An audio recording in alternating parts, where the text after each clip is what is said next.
Fíjense que está Mario Citalán y Mario, ustedes saben, tiene 20 años de experiencia en la atención y cuidado de salud mental, es terapeuta para trastornos mentales y emocionales. Y hoy veniste a hablar, mi queridísimo Mario, bienvenido, de Gracias. los ataques de pánico.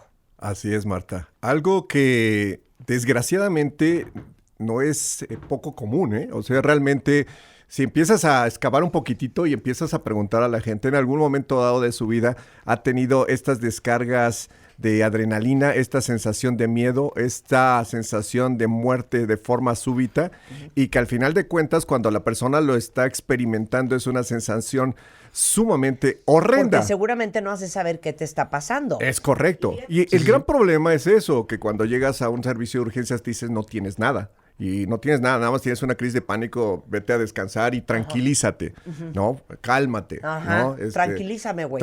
Sí. Cálmame, ¿Cómo cabrón. diablos me Cálmame. sacas esto que tengo Claro. en la cabeza, que estoy sintiendo y que no es solamente algo que imagino, no es solamente algo que se me ocurre, es una sensación somática, es una somatización sumamente intensa, donde la respiración se comienza a ser sumamente superficial y el momento que la respiración es...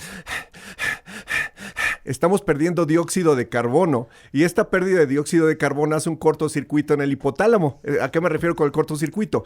El dióxido de carbono le avisa a nuestro sistema automático de respiración que continúe respirando de forma normal. Pero al momento que empezamos a entrar en esta respiración, ese cortocircuito hace que dejemos de respirar bien. Independientemente del impacto que tenemos de la adrenalina, ya también hay una alteración en la parte del hipotálamo, en la parte central de nuestro sistema nervioso central, donde no se puede controlar la respiración. Y el gran problema en la crisis de pánico es que la persona quiere salir corriendo, quiere salir huyendo, pero no sabe de qué. Cuando tenemos un peligro inminente, cuando, no sé, vamos en la calle, se nos aparece un perro negro gigantesco, nos gruñe, vemos el efecto, vemos el estímulo y lo que queremos es evitarlo y salir corriendo. En este caso, en una crisis de pánico, no sabemos de dónde viene el estímulo. Y entonces, en ese momento, aparentemente no había ningún estímulo. Digo aparentemente porque sí lo hay. ¿Cuál es? Ese es el problema, porque es un estímulo de tipo inconsciente. Hay varias cosas que se van guardando en el inconsciente y que son los disparadores de esto. Y en ese momento hay una vinculación que aparentemente no tiene lógica, pero para él sí dentro de toda su parte psíquica. Hay que recordar que el inconsciente es una información que pasa por abajo del consciente y que tiene una velocidad altísima de procesamiento de datos. Procesa datos a lo bárbaro. Y toma nuestras decisiones, son inconscientes, no son conscientes, porque tardamos demasiado en pensar para tomar una decisión. Entonces, ese inconsciente está plagado de información, tanto que hemos vivido, situaciones que nos pasaron cuando estaba embarazada nuestra mamá, y curiosamente también traemos información genética en cuanto a cómo salir de las broncas, por decirlo de alguna manera coloquial, ¿no? El ataque de pánico no es otra cosa que me estoy defendiendo de algo que no sé qué es, no sé por qué sucede, pero me tengo que defender. Como no sé cómo defenderme, los mecanismos actúan rápido. Cuando tenemos ansiedad base, nuestro corazón late más rápido para que llenemos los músculos y los músculos estén listos para salir corriendo a defendernos. Esos músculos necesitan oxígeno para poder accionar y tener la fuerza necesaria para esto, para correr o defendernos.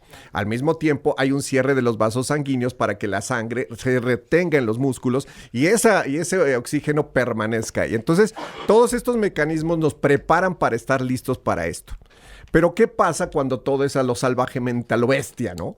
Simple y llanamente estos mecanismos dejan de funcionar en el sentido estricto de sobrevivencia o defensa y simplemente nos paralizan.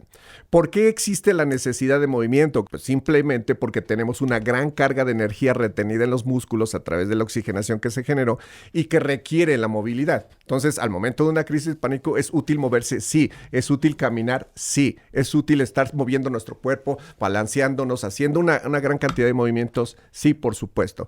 Pero la base es centrarnos en la respiración, porque la respiración nos da la oportunidad de regularnos de tipo a nivel orgánico. Y pueden haber un conjunto de estímulos inconscientes que se pueden estar acumulando. Por eso, en un primer ataque de pánico se puede presentar un segundo y un tercero, que ya es cuando se transforma en un trastorno de pánico. Un trastorno de pánico ya es un acúmulo de ataques de pánico, de crisis de pánico.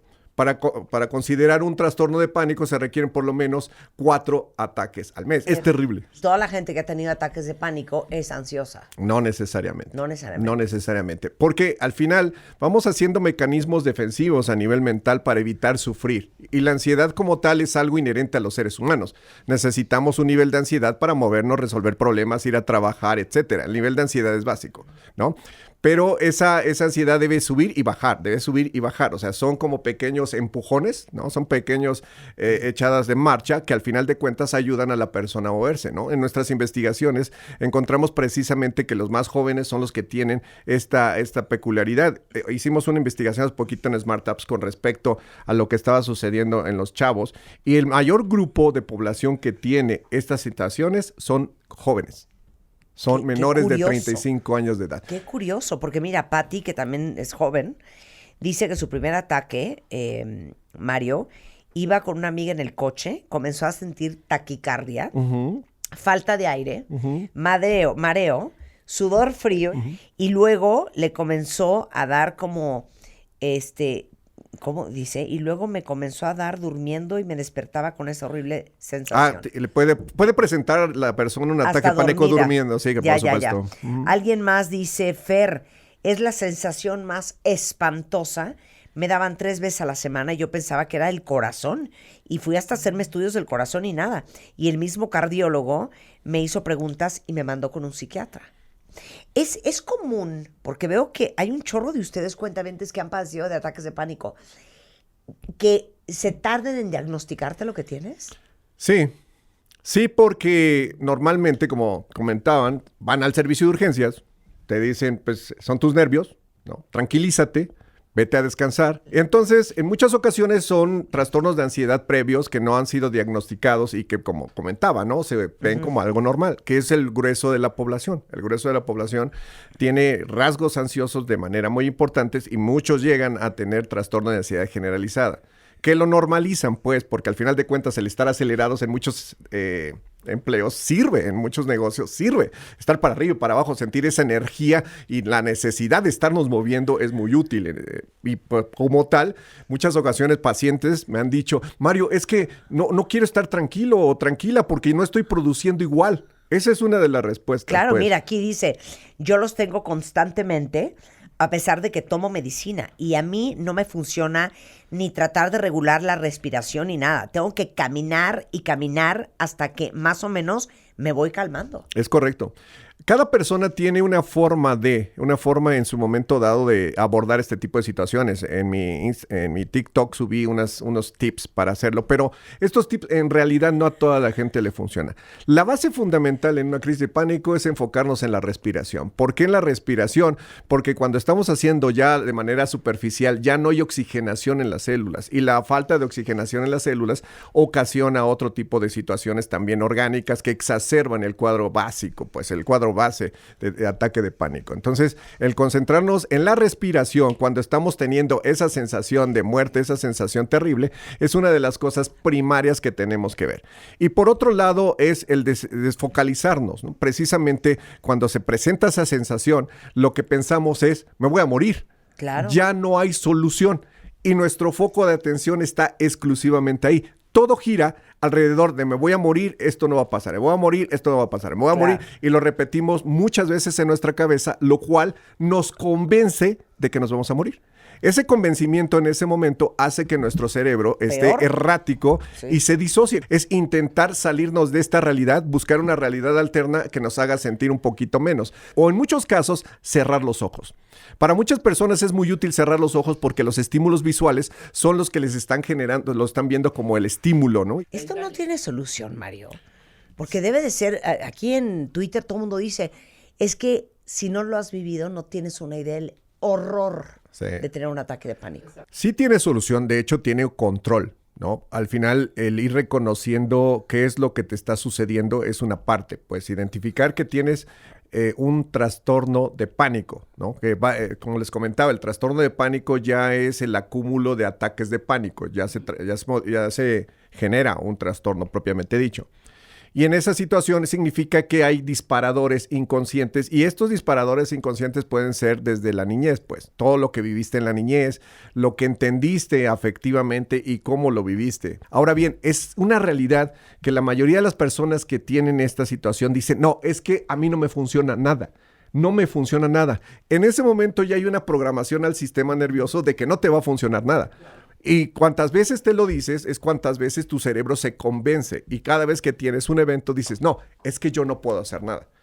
Cuando me dice Marta, ¿tiene solución? Sí, por supuesto. Una de las primeras partes para la solución es, sí puedo solucionarlo. Sí tengo la habilidad de hacerlo. Obviamente, ¿se requiere un apoyo psicoterapéutico? Sí. ¿Se requiere un apoyo de tipo farmacológico? Por supuesto, ¿no? Y los tratamientos de tipo farmacológico pueden ser desde ansiolíticos, como las benzodiazepinas, o también el uso de antidepresivos, que tienen poder también tranquilizante. Entonces, aquí el arte de utilizar los fármacos es precisamente identificar a las personas, qué tipo de estímulos tienen y cómo se le presentan. Y ese es el arte de usar fármacos a nivel de la medicina psiquiátrica. Bueno, pues ahí está la clase de los ataques de pánico, cuentavientes, para que sepan, no están solos, no son los únicos y no van a ser los últimos, pero sí es algo que se tiene que atender, porque aparte de que la sensación es espantosa, como lo reportan todos ustedes, no tienes por qué vivir así. En absoluto, hay soluciones. Quien ve ataques de pánico son los terapeutas y los psiquiatras. Sí. Mario Citalán lo encuentran en Twitter como Mario Citalán, igualmente en Facebook, Mario-Citalán, y en TikTok es DR Mente, que se dedica a hablar de salud mental para seguir desmitificando algo que debería ser parte de nuestra canasta básica y una prioridad para todos nosotros, que es la salud de nuestra salud mental. Muchas gracias, Marta.